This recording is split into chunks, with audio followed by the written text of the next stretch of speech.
السلام علیکم، welcome to my YouTube channel ابھی کہانی اسٹار۔ آج پھر وہی ڈرامہ چل رہا تھا جو ہر دوسرے تیسرے دن دہرایا جاتا۔ میرا بیٹا ہمیں پارلر لے کر جاتا اور بہو کی مرضی جانے بغیر اس کو زبردستی کمرے میں بھیج دیتا اور کہتا کہ مساج کروانے سے دماغ پر اچھا اثر پڑتا ہے۔ میری بہو ہر بار رو رو کر اندر جاتی کیونکہ وہ مساج ہی نہیں کروانا چاہتی تھی۔ میں اپنے بیٹے کو روکنا چاہتی تھی لیکن وہ کہتا ماں اس مساج سے بچے کی صحت اچھی ہوگی، ماں کی صحت پر بھی مثبت اثر پڑے گا۔ میں تو خاموش ہو جاتی۔ میں چاہتی تھی میری بہو خوش رہے اور صحت مند بچے کو جنم دے۔ بظاہر تو اس میں کوئی خرابی نہیں تھی اور مساج کرنے کے لیے ایک لڑکی اندر جاتی تھی، مگر ایک بات عجیب تھی۔ جب وہ لڑکی باہر آتی ہر بار افسوس سے کہتی یہ لڑکی کسی کام کی نہیں ہے اور ناک بھی چڑھاتی اور وہاں سے چلی جاتی۔ جب میری بہو باہر آتی تو عجیب سا خوف اس کے چہرے پر ہوتا اور وہ پسینے میں بھگوئی ہوئی ہوتی تھی۔ نہ آنکھوں سے مجھے دیکھتی اور خاموشی سے جا کر گاڑی میں بیٹھ جاتی۔ اس کی نظروں میں عجیب سا شکوہ ہوتا تھا کہ میں اس کی مدد کیوں نہیں کرتی یا کچھ بتانا چاہتی ہوں مگر بیان نہ کر پاتی۔ وہ دن بدن کمزور ہو رہی تھی، ہر پل کھوئی کھوئی سی رہتی تھی، نہ ڈھنگ سے کھانا پینا نہ ریسٹ کرتی تھی۔ بیٹا بھی کبھی کبھی اس کی جانب سے نگاہیں ہٹا لیتا تھا۔ میں نے کوشش کی اگر کوئی بات بہو کو پریشان کر رہی ہے تو وہ مجھے ہمراز بنا لیں اور اس کی ہر ممکن مدد کروں گی میں، مگر وہ ایسی خالی خالی نگاہوں سے مجھے دیکھنے لگی۔ اس طرح وقت گزرنے لگے۔ بہو امید سے تھی۔ پورے 5 ماہ ہو گئے۔ میں نے ڈاکٹر سے اس کا معائنہ کروایا تو کہا ماں کو کسی قسم کا ذہنی دباؤ ہے جس کی وجہ سے بچے کی جان بھی کو خطرہ ہے اور ان کا ماحول بہتر ہونا چاہیے تاکہ ماں بچے دونوں کی صحت بحال ہو سکے۔ میرا بیٹا تو بہت خیال رکھ رہا تھا، زبردستی ہر دوسرے دن مساج کرواتا تاکہ ماں اور بچہ دونوں صحت مند رہیں۔ میں اسے بچے کی شاپنگ بھی کروانے لگی تھی، ساتھ ساتھ اسے جائتی نظروں سے دیکھتی رہی۔ وہ ہر کھلونا اور کپڑے لیتے ہوئے اداس ہونے لگتی۔ یہ سب دیکھ کر میں بھی پریشان ہوتی چلی گئی۔ شام کو ہم گھر لوٹے، دل ہی دل میں یہی سب سوچ رہی تھی۔ اگلی صبح پھر سے بیٹے نے پارلر جانے کا اعلان کر دیا۔ میں نے فوراً اپنی بہو کی طرف دیکھا جس کے چہرے پر شدید پریشانی کے اثرات ابھرے ہوئے تھے۔ خیر 10 بجے کے قریب ہم سب پارلر چلے گئے۔ وہی لڑکی جیسے پہلے سے تیار کھڑی تھی میری بہو کا مساج کرنا۔ وہ پیشہ ورانہ انداز میں ہم سے ملی اور ایک کمرے کی طرف اشارہ کرتے ہوئے میری بہو کو لے گئی۔ بیٹے نے بیوی کو جانے کا کہا۔ وہ ویسے ہی رونے لگی کہ وہ مساج نہیں کروانا چاہتی۔ کچھ تو تھا جو میری بہو یہاں پہنچ کر زیادہ پریشان ہو جاتی تھی۔ اس کو اندر بھیجا۔ میرا بیٹا انتظار کرنے کا کہہ کر کسی کام سے دفتر کی طرف روانہ ہو گیا۔ میں نے یہ موقع غنیمت جانا اور دبے پاؤں کمرے میں گئی۔ قریب پہنچی تو ہلکی ہلکی باتوں کی آواز آنے لگی۔ میں نے شیشے کی ڈور کو ہلکا سا کھسکا کر ایک دروازہ سا کھولا تو میرے قدموں سے زمین نکل گئی۔ میری بہو کے سسکنے کی آواز آ رہی تھی، وہاں پر مساج نہیں بلکہ اس کے ساتھ۔ ہمارا تعلق فیض آباد کے قریب ایک پوش علاقے سے تھا۔ میرا بیٹا شور جنسی ہنسی خوشی رہتے تھے۔ میری اکلوتی نند بھی شادی شدہ تھی مگر بہت اچھی سلجھی ہوئی طبیعت کی مالک تھی۔ ہم گل مل کر رہنے والے تھے۔ میری شادی کے 3 سال بعد اس کی شادی ہوئی، مگر ان 3 سالوں میں مجال ہے جو کبھی مجھ سے لڑائی شکوہ یا ضد بازی کی ہو۔ شادی کے 1.5 سال بعد پیدا ہونے والے بچے کے ساتھ ہر وقت چپکی رہتی، پھر شادی ہو کر جلد ہی چلی گئی، مگر مجھے اس کی کمی بہت محسوس ہوتی تھی۔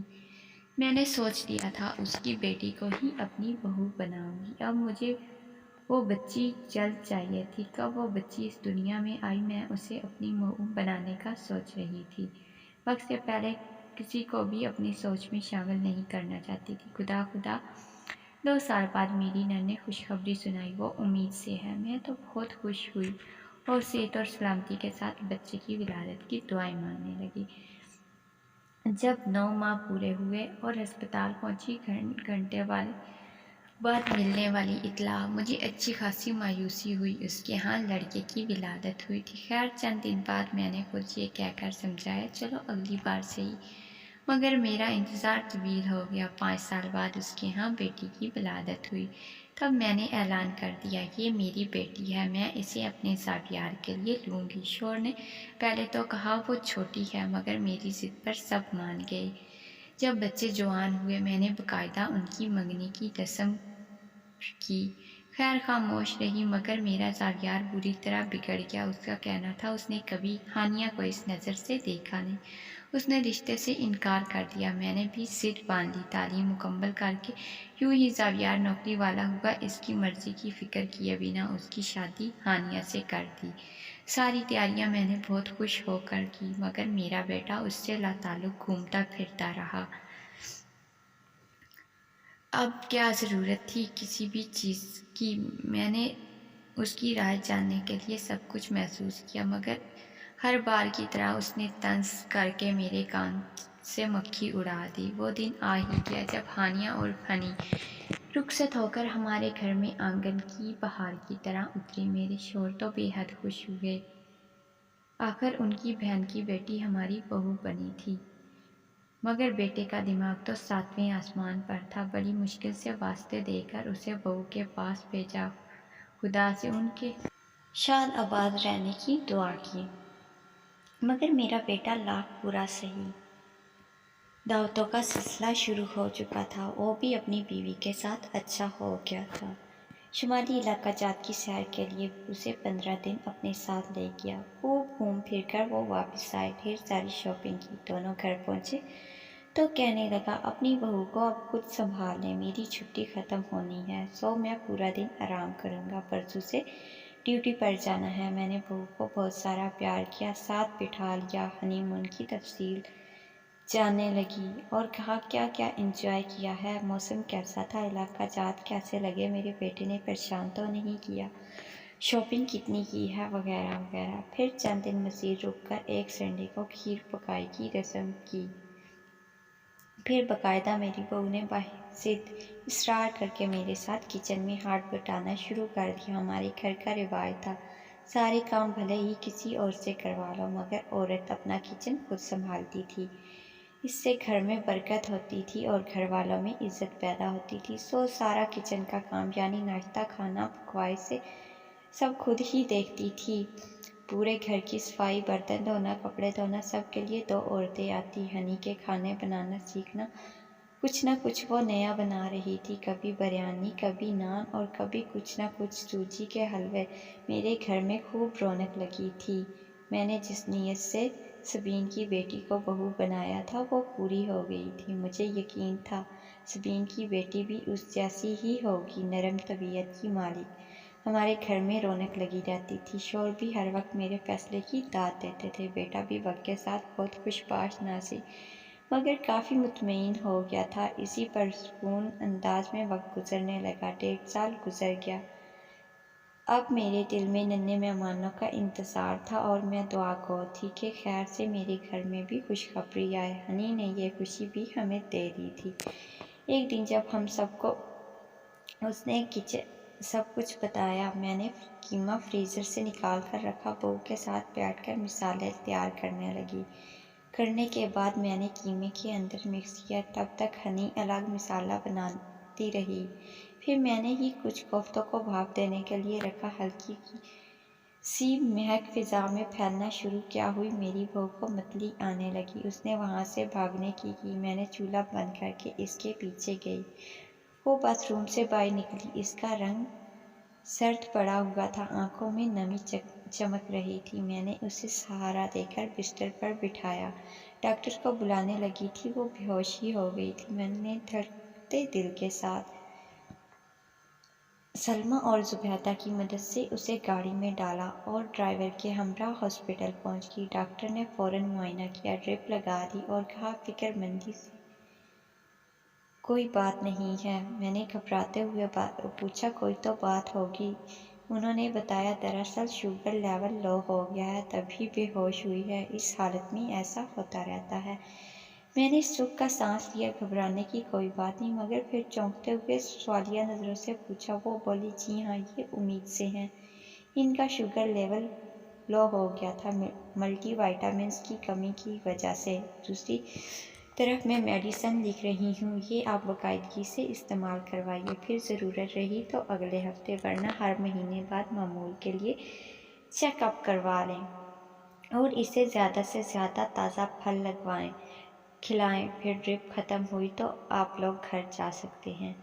ڈاکٹر کے سامنے تو میں سکون سے بیٹھی رہی، مگر یہ خبر سن کر میرا خوشی سے برا حال تھا۔ میں نے شوہر اور بیٹے کو ہنی کی طبیعت کی بتایا تو وہ بھی ہاسپٹل پہنچے۔ جب وہ پہنچے تو میں نے انہیں خوشخبری سنا دی۔ میرا بیٹا تو خوشی کے مارے ہی میرے گلے لگ گیا، پھر مجھے گول گول گھمانے لگا۔ باپ کے روکنے پر رکا۔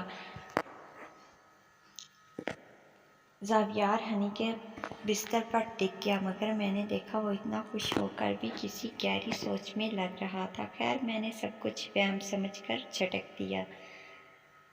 زاویار اس کے بعد مٹھائی اور پھل وغیرہ لے کر آئے اور ہم گھر پہنچ گئے۔ سلمیٰ اور زمیدہ ہمارے چہروں اور مٹھائی کے ٹوکروں سے ہماری خوشی جان گئی تھی اور مبارکباد دینے لگی۔ اب تو میں ہر وقت اپنی بہو کے ارد گرد منڈلاتی رہتی تھی۔ اس کے خیال کی خاطر میں نے خاص اس کے پاس ہر دم موجود رہنے کے لیے لڑکی کو رکھ دیا۔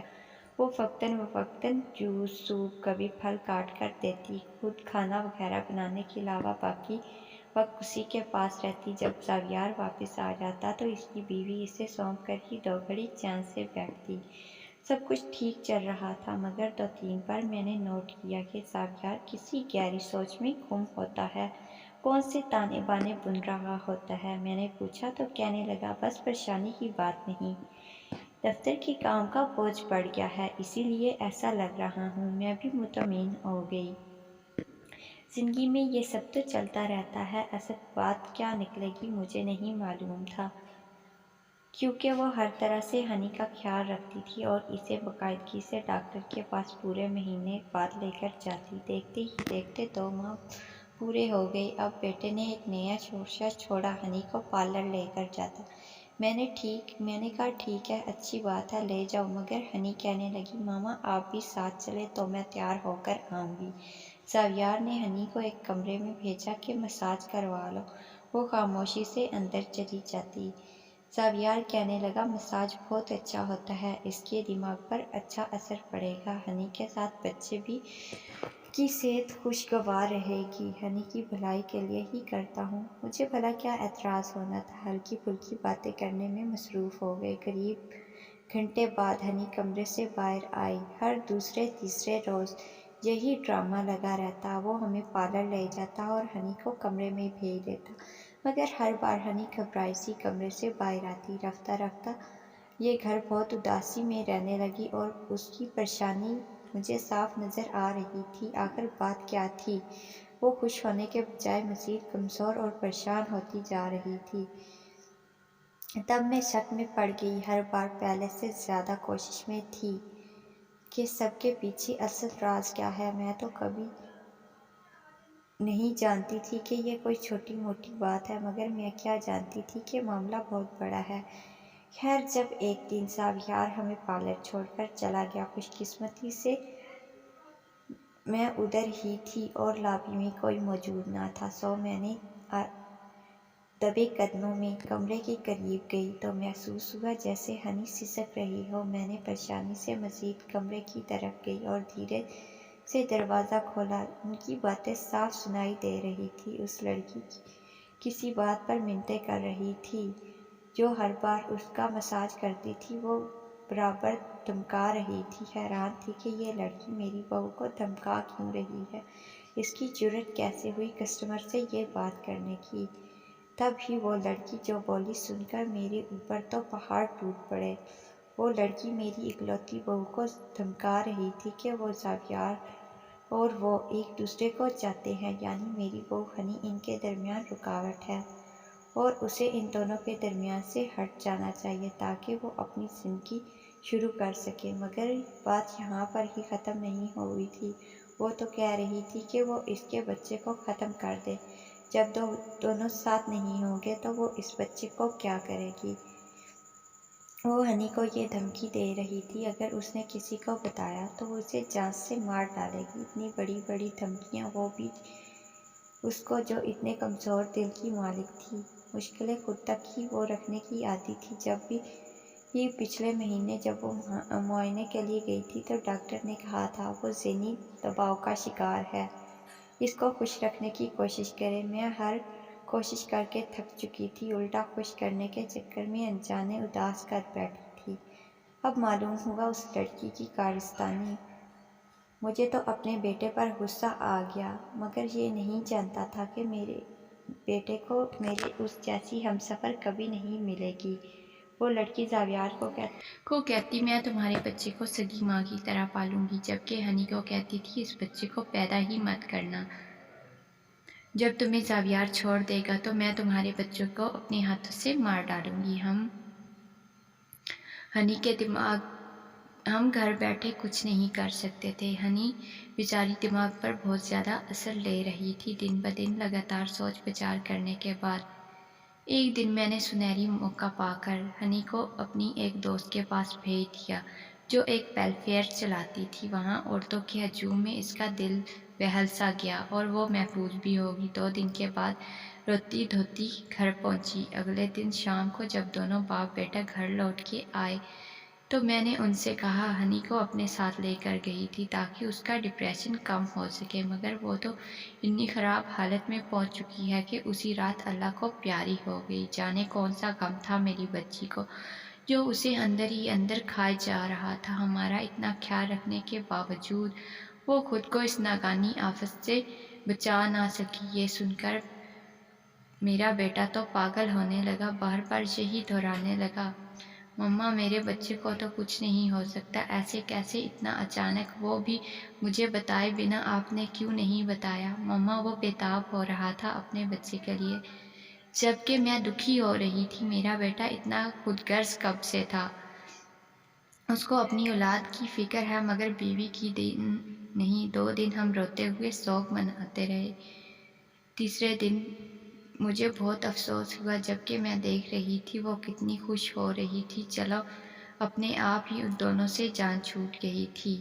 یہی سب وہ غلطی سے حوصلہ دیتے دیتے زاویار کے سامنے بھی گئی، ہمت کر کے کہنے لگی اللہ کو یہی منظور تھا، ماں کے بعد اس کے بچے کو کون سنبھال سکتا؟ زاویار نے روتے روتے اس کی طرف نظر اٹھا کر دیکھا جو کہنے لگی معاف کرنا، میں اس بچے کو سنبھال نہیں سکتی تھی تو گھر آغوش میں ہی رہنا۔ زاویار کو یہ اکھڑ گیا اور اس لڑکی کو کچھ کرنے سے پہلے ہی وہ دھکے مار کر نہ صرف گھر سے بلکہ اپنی زندگی سے بھی نکال دیا۔ میں نے سکھ کا سانس لیا مگر اپنے بیٹے کی عقل کا مستقل علاج کیے بنا میں ہنی کو واپس نہیں لا سکتی تھی، سو میں نے ہتھیار تیز کر لیے اور بیٹے کو بھی آئینہ دکھانا ضروری تھا۔ تمہاری پسند جس کی خاطر تم نے اتنی پیاری اور خدمت گزار بیوی کو گھر سے نکال دینے کا سوچا تھا، تم نے ایک بار بھی یہ نہ سوچا وہ تمہارے بچے کی ماں بننے والی ہے۔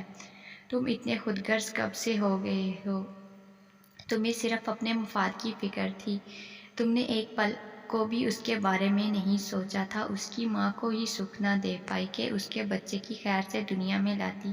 اب ساری زندگی پچھتا کر گزارنا، نہ ڈھونڈتے رہنا، نہ مل جائے گی کوئی ہی اس جیسا وفا کا پیکر تمہیں اور نہیں ملے گا۔ میں تمہیں کبھی معاف نہیں کروں گی، کبھی نہیں۔ یہ کہتے ہوئے میں بری طرح سے رو دی، اپنے کمرے میں جا کر بیٹھ گئی۔ بیچارہ زاویار اپنا غم بھلا کر کئی دن تک مجھے مناتا رہا، تب کہیں جا کر میں مانی، مگر اب مجھے اپنے بیٹے کا اداس چہرہ بار بار یاد آتا تھا۔ پھر میں نے اسے اس پتے پر پہنچنے کا کہہ دیا۔ دونوں باپ بیٹا دوڑے دوڑے وہاں پہنچے۔ شاید مجھے کچھ مستی سوجی تھی کیونکہ میں رو رہی تھی۔ جب وہ پہنچے زاویار نے ہنی کو دیکھا تو اتنا بے یقین ہوا کہ ہم سے پوچھنے لگا یہ مجھے کیا ہو گیا ہے، مجھے ہنی کیوں دکھ رہی ہے ہر طرف؟ تب میں نے اس کے کندھے پر ہاتھ رکھا، اسے یقین دلایا یہ واقعی ہنی ہے اور ہمارا ننھا مہمان بھی ہے، اب تو ہمارے درمیان خوشیوں کے رنگ بکھرنے والے ہیں۔